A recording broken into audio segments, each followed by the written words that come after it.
ito, pupunta kayo sa kailangan ng battleground.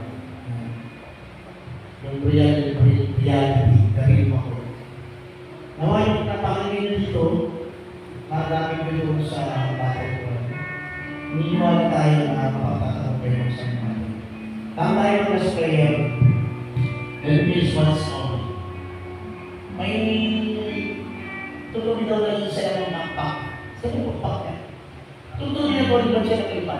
Hanap na naman kasi gawin itong tutuloy na doon. At ako nalilipad siya, doon pala sa isang mga panalaking lugar na yun, maraming tutuloy.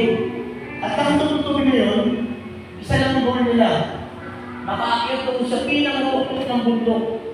Doon kasi sa tuktok ng bundok, meron doon ng liliwanag.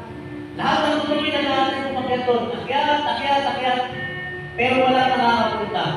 At one time, habang lumilipad ng tutuloy na to, may nakita siyang grupo ng tutuloy. Sabi niya, kapatid, baka pwede naman ako sumama sa inyo. Kasi gusto ko makapunta sa tuktok, sa taas. Alam mo, sabi na ito mga tutuloy na to? Ako, brother, hindi ko pwede dito. Sister, hindi ko pwede dito. Alam mo bakit? Kasi puro kami magaganda dito, puro kami pogi, puro kami mga sikat dito. At sa pagpapakot sa lahat, samantalang sa amin, dalawa, hindi ka pwede dito. Dalawa ko ito pwede, isa lang ang pakpak. Ano paglipan? Pinakita na naman sa isang grupo. Tama-tama. Pinakita niya naman sabi niya, kapatid, baka pwede akong sumama sa inyo kasi gusto ko rin makapunta doon sa tuktok, doon sa nagliliwanag.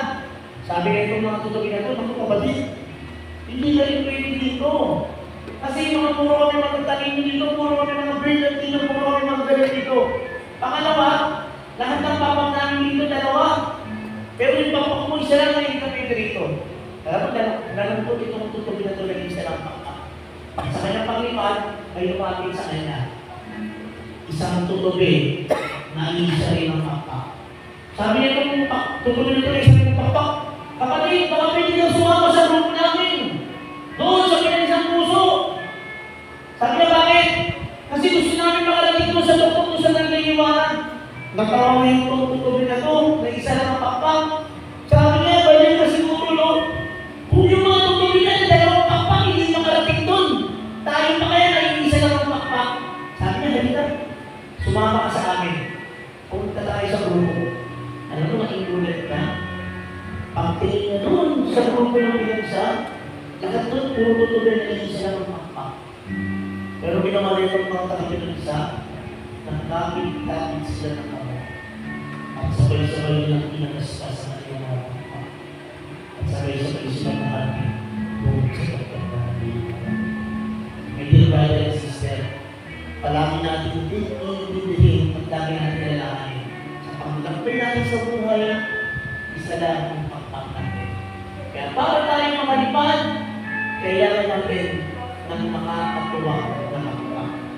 Baka ito si nanay, baka ito si tatay, baka ito si ate sa dunya, o baka girlfriend mo, ang asawa mo, o anak mo, o baka yung katabi mo na mahati ng member ng pinanisang puso at yung charismatic praise. At pinagkata mo, sabi mo, sa iyo magmumula ang isang pakpak. Itabi mo na mo, be a blessing to other, mahal ka ng Diyos. Kaya, pagpalain tayo ng mga sa langit na Diyos. Hindi ka lang ng Diyos, hindi ka lang tumayo. Gusto niya